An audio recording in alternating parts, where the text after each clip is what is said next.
Olá, meus queridos irmãos e irmãs, estamos aqui para a nossa quarta pregação desse tempo de Quaresma, levando em conta os textos que o Frei Cantalamessa pregou ao Papa Francisco e à Cúria Romana. Então possamos participar desse momento de verdade e entrar em comunhão com o Senhor nosso Deus. Primeira coisa que nós vamos fazer é ver o tema, né? Retorne a si mesmo, a verdade habita no homem interior. É uma frase de Santo Agostinho e é nesse tema que nós estamos trabalhando nesse tempo aqui então da Quaresma. Vamos fazer nossa oração? Eu convido você que está aqui participando conosco a que façam junto comigo. Nossa Senhora do Silêncio, pedimos hoje a sua intercessão para que neste tempo de Quaresma possamos silenciar a nossa mente e o nosso coração para ouvirmos a voz de Deus. Amém. Então vamos fazer um pequeno resumo da última pregação, terceira pregação. O tema da terceira pregação foi Retorne a si mesmo, frase de Santo Agostinho, que convida a distanciar-se dos afazeres cotidianos e das distrações do mundo para reencontrar Deus no próprio coração.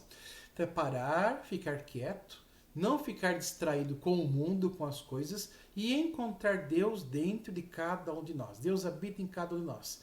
Se você quer encontrar Deus, deve silenciar para encontrar Deus no seu coração. Esse é o nosso convite. É assim que nos convida essa pregação. A parar quieto, a silenciar, a encontrar Deus dentro de cada um de nós.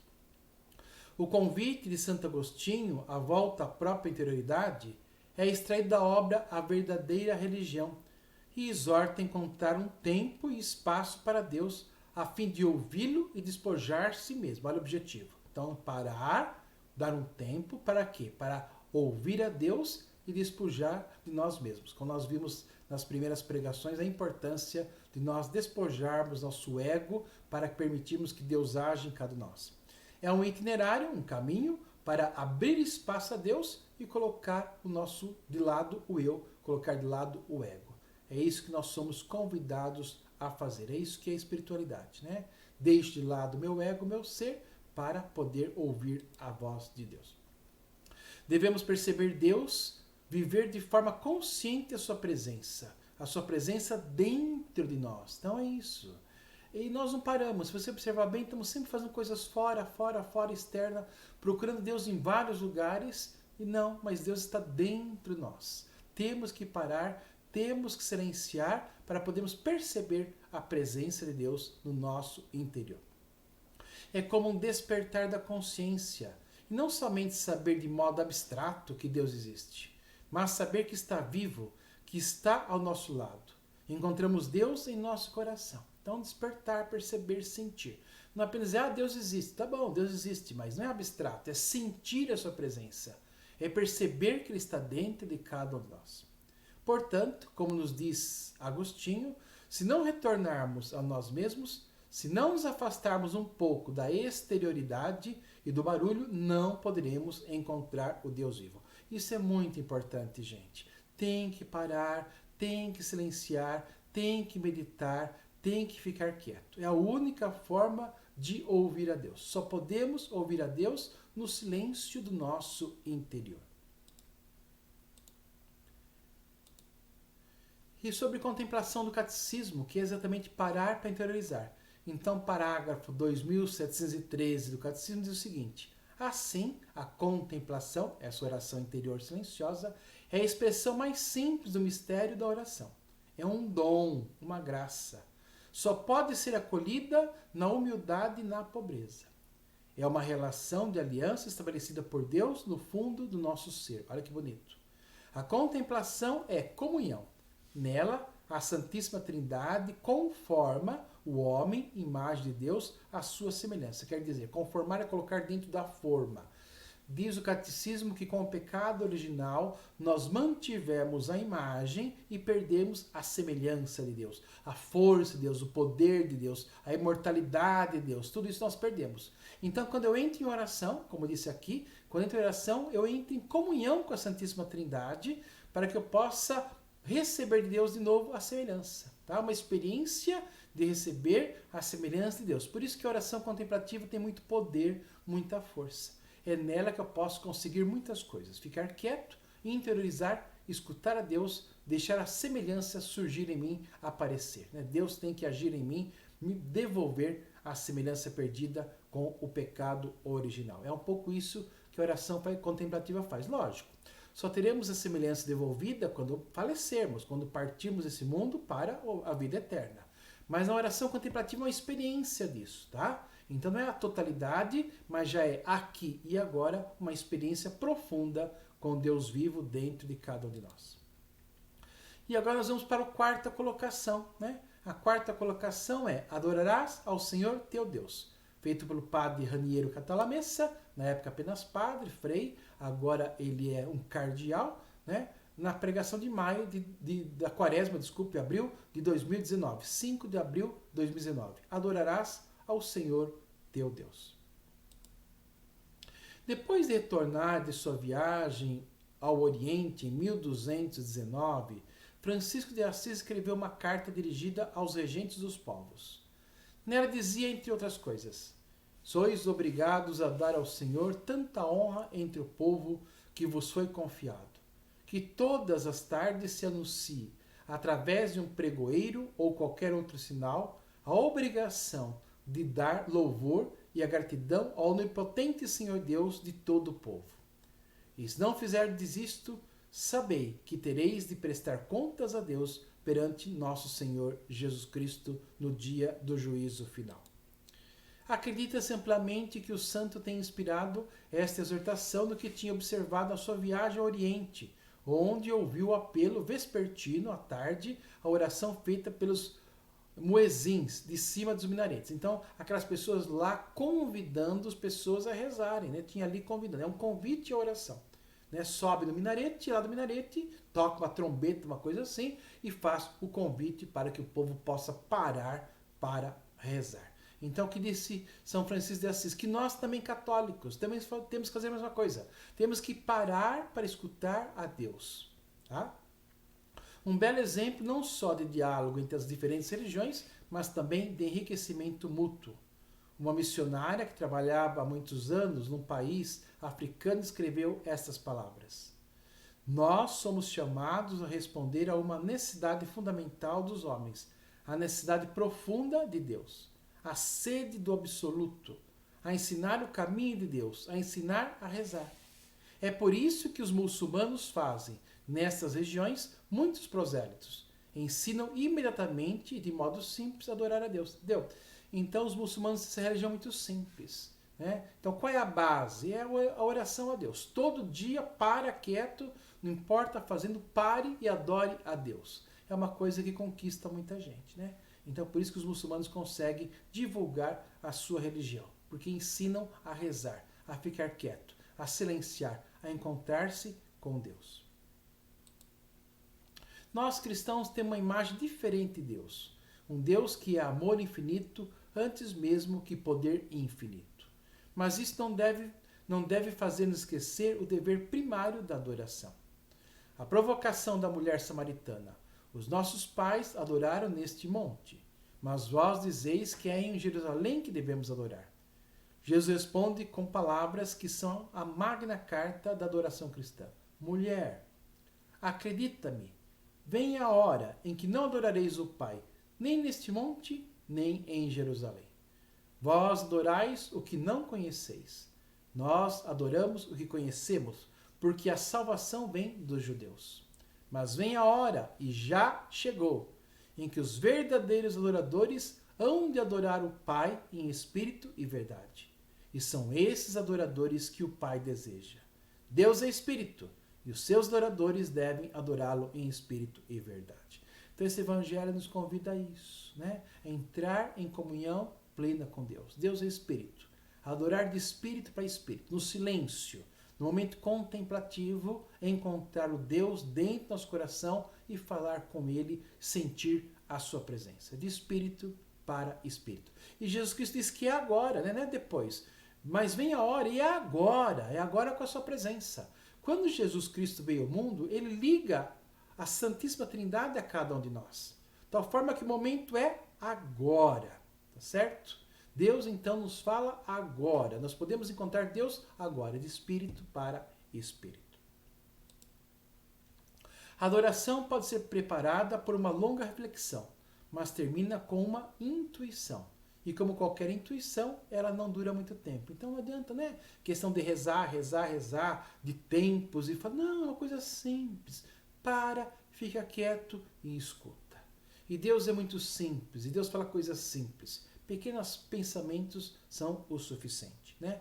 Parar para escutar a Deus em pequenos pensamentos, pequenas intuições, pequenas revelações. É como um clarão de luz da noite, mas uma luz especial. Não tanto a luz da verdade, mas a luz da realidade, aquilo do mundo real, o mundo de Deus, o que é. É a percepção da grandeza, da majestade, da beleza e ao mesmo tempo da bondade de Deus e da sua presença que tira o fôlego. É uma espécie de naufrágio no oceano, sem costas e sem fundo da majestade de Deus. Adorar segundo a expressão de Santa Ângela de Foligno, mencionada no início, significa recolher-se em unidade e mergulhar no abismo infinito de Deus. Uma expressão de oração mais eficaz que qualquer palavra é o silêncio. Pronto. Ai, padre, o que é? O que é contemplar? Ficar quieto, em silêncio profundo. Fica quieto. Deixe os pensamentos diminuírem um pouquinho na sua mente para que você possa escutar a Deus. Na verdade, ele diz por si mesmo que a realidade está muito além de uma palavra, de qualquer palavra. Na Bíblia, a insinuação ressoa alto. Toda a terra está em silêncio diante dele. E silêncio na presença do Senhor Deus.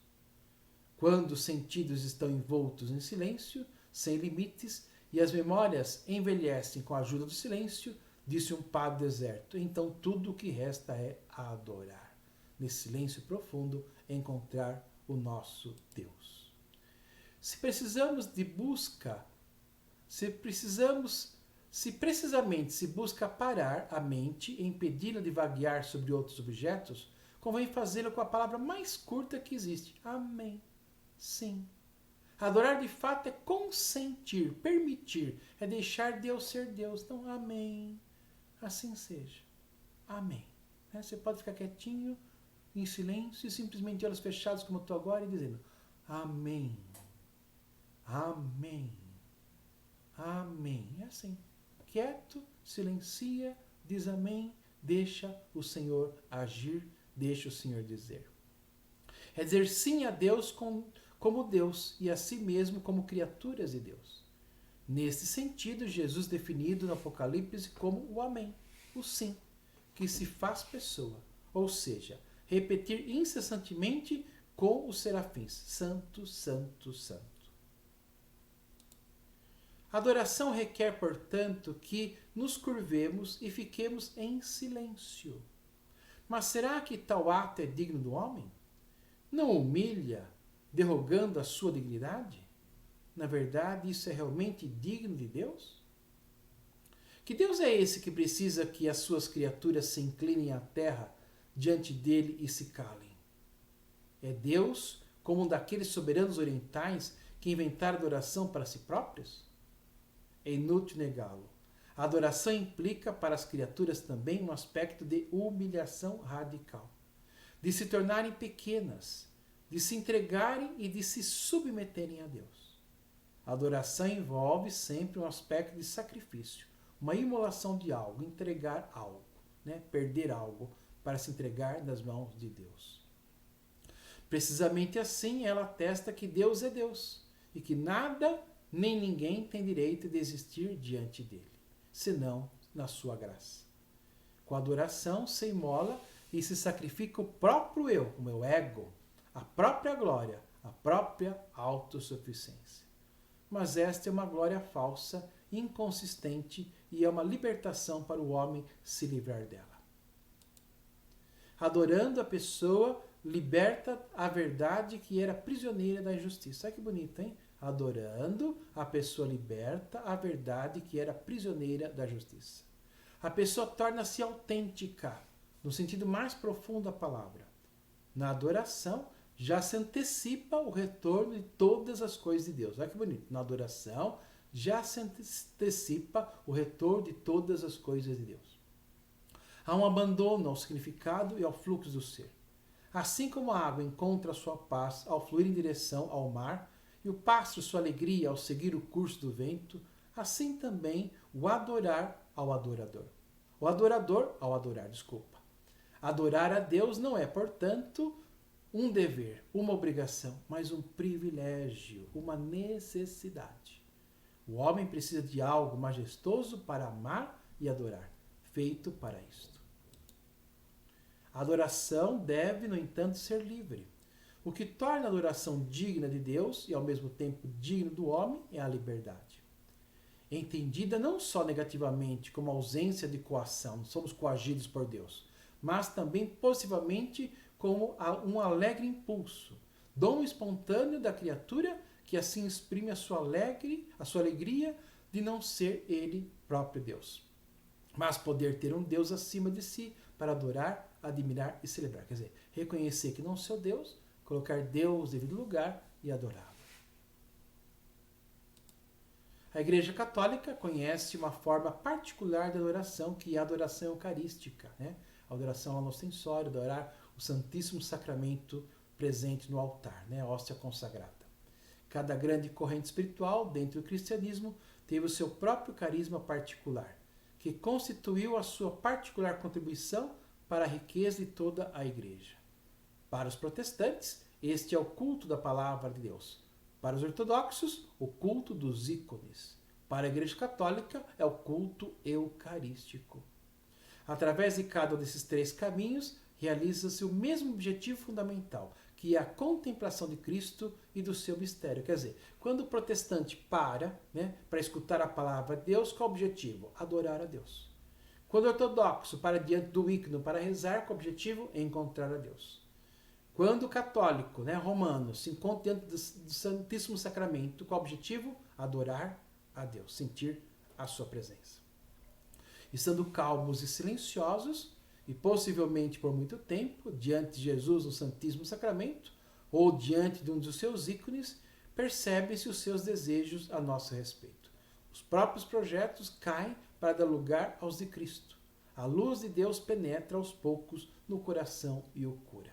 Esse é o objetivo, então, de silenciar diante do Santíssimo Sacramento. Observe aqui que falou calmo, silencioso, quieto ante o Santíssimo. Isso eu acho muito importante.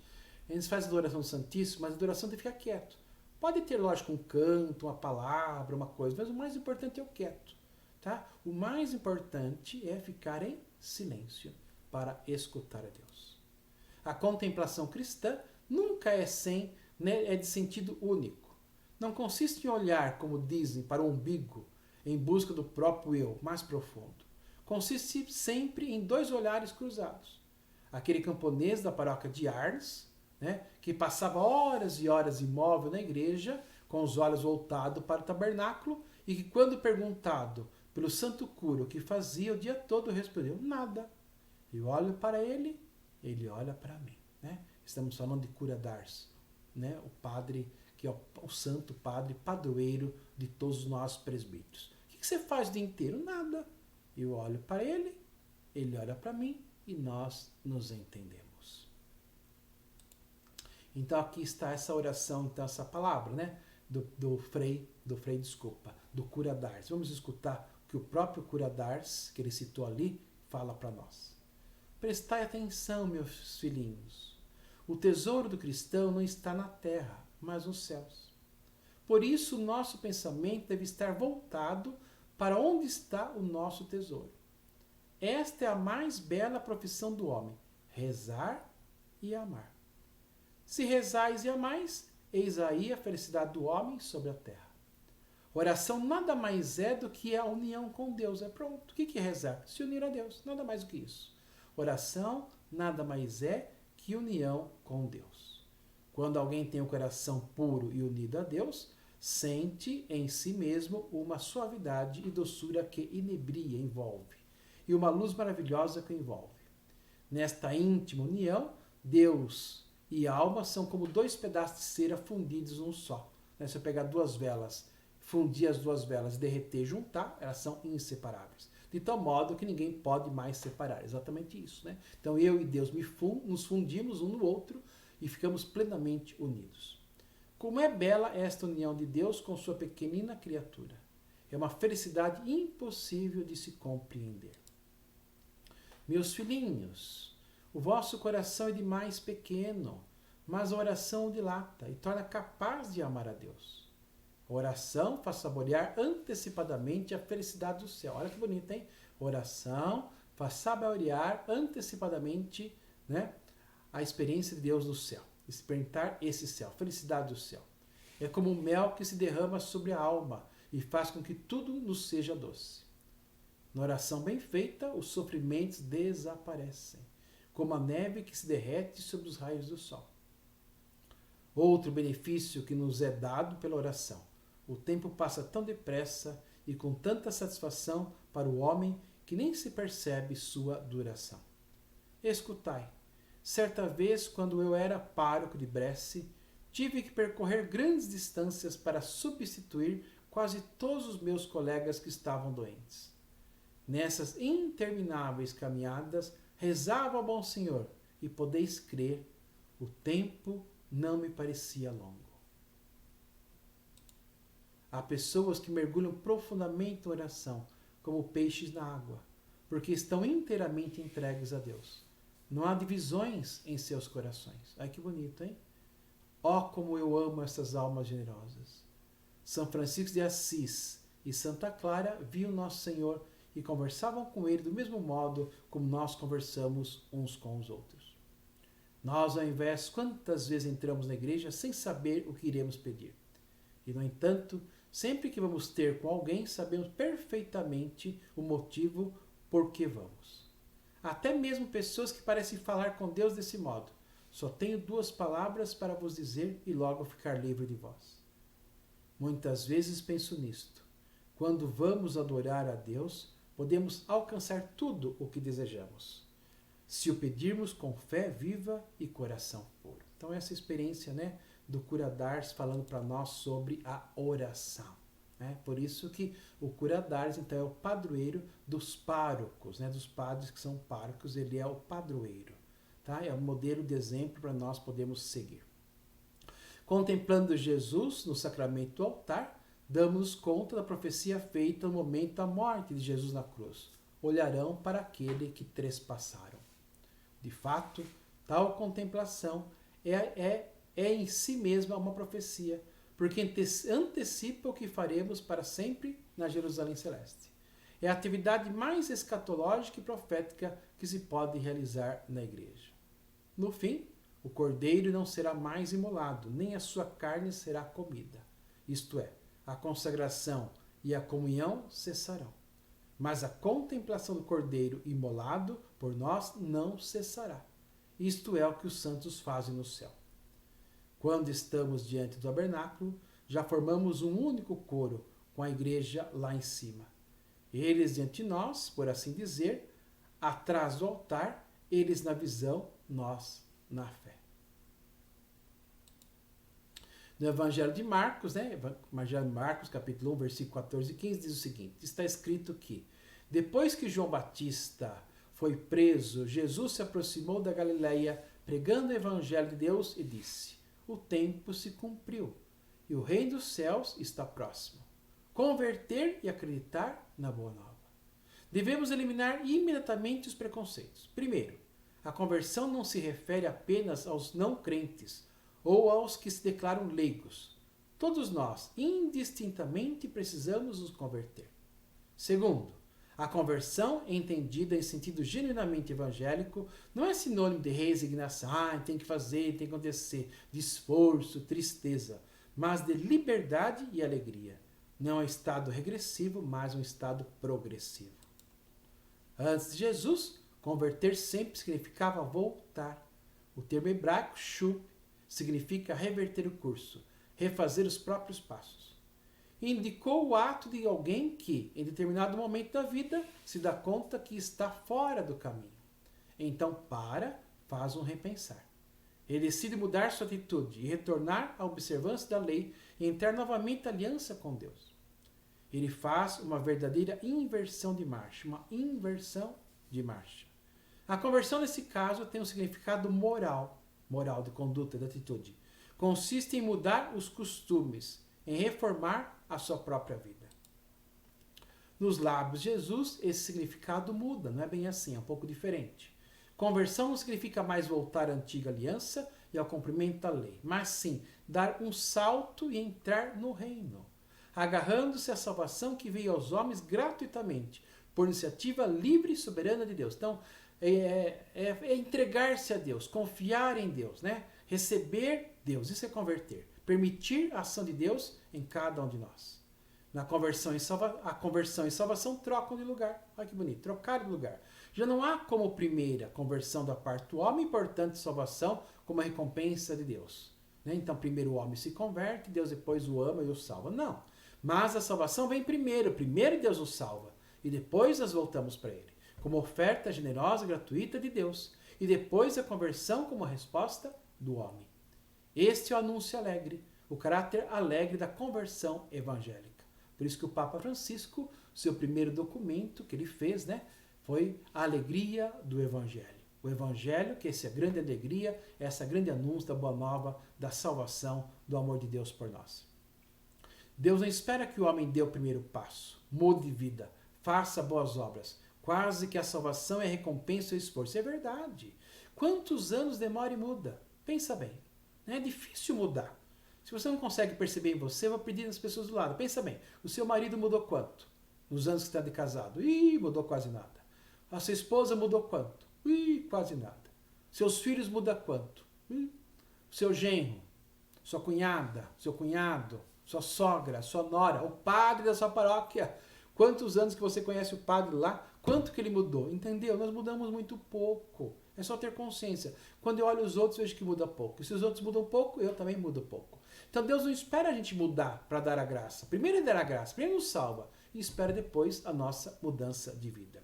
Então Deus não espera que o homem dê o primeiro passo. Mude de vida, faça boas obras. Quase que a salvação é a recompensa pelo seu esforço. Não! Antes que haja graça, iniciativa de Deus. Nisto o cristianismo se distingue de qualquer outra religião. Não começa pregando o dever, mas o dom. Não começa com a lei, mas com a graça, entendeu? Tem que fazer, tem que acontecer, tem não sei o que lá e Deus vai te salvar. Não! O cristianismo é diferente disso aqui, de todas as religiões. Porque ele diz, Deus te salva, Deus te ama. Por isso é que você deve se arrepender, deve mudar de vida. Então parte de outro princípio. Não é porque eu mudo de vida que Deus me salva. Mas é porque Deus me salva que eu mudo de vida. Aceitar a graça, permitir Deus agir e essa graça Deus vai agir em mim e aí eu vou aos poucos mudando, transformando. Então esse é o verdadeiro cristianismo, como está dizendo Canta la Messa para cada um de nós hoje. Converter e acreditar. Esta frase não significa, portanto, duas coisas diferentes e sucessivas, mas a mesma ação fundamental. Converter, isto é, acreditar é a mesma coisa. Eu converto porque acredito, né? Converter é acreditar na ação salvífica de Deus. Converta acreditando. A fé é a porta pela qual se entra no reino, acreditando. Se dissesse a porta é a inocência, a porta é a observância exata de todos os mandamentos, a porta é a paciência, a pureza, disse-ia, não é para mim. Não sou inocente, não tenho esta vida ou aquela virtude. Verdade, né? A porta é mudança radical de vida, não consigo. A porta é ser muito quietinho e bonzinho, não sou.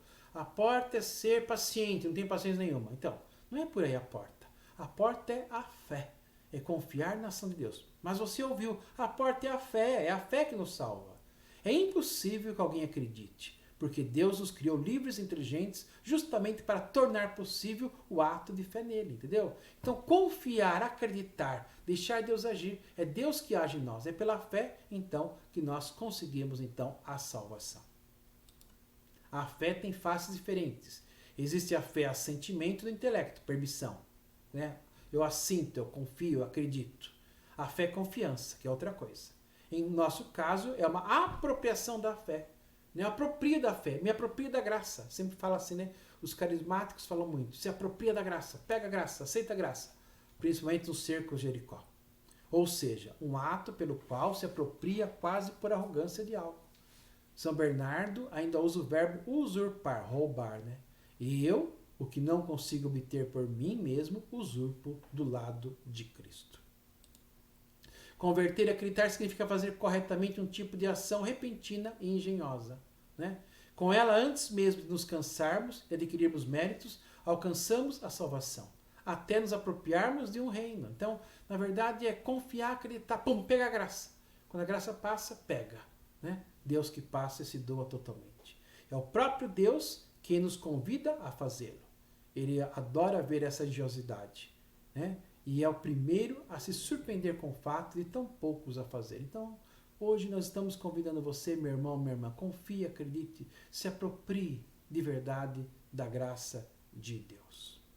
Converter não é como pode perceber uma ameaça. Tem que converter, tem que mudar, senão vai para o inferno. Nossa, quanta pregação assim de ameaça. Algo que entristece, obriga a andar de cabeça baixa e, portanto, demorar o máximo possível. Pelo contrário, é uma oferta incrível, é um convite à liberdade e à alegria. Né? Então Deus te convida à salvação, Deus te convida à alegria, Deus te convida a participar do reino. São as boas novas de Jesus para os homens de todos os tempos. Então essa foi a quarta pregação do Frei Cantalamessa. Espero que ela ajude muito a cada um de nós. Quero convidar você a participar do meu canal, olha aí. Então tem o meu canal no YouTube, né? Então inscreva-se no canal e tenha acesso a todos os vídeos. São homilias, retiros, orações, relaxamentos, querigmas, palestras. Tá cheio de coisa lá, tá? Você acessa o nosso canal e tem muitas coisas. Inclusive essas pregações estão todas lá para você fazer. Tem os exercícios espirituais e muito mais coisa que você pode participar, escutar, aprender e pode partilhar também com as pessoas que você gosta, com as pessoas que você ama. Então vamos agora todos juntos, então, agradecer esse momento, rezando Nossa Senhora. Nossa Senhora do Silêncio, obrigado por nos ajudar a silenciar, para ouvirmos a voz de Deus. Ajuda-nos para que nesta quaresma abandonemos nosso ego e coloquemos em seu lugar Deus.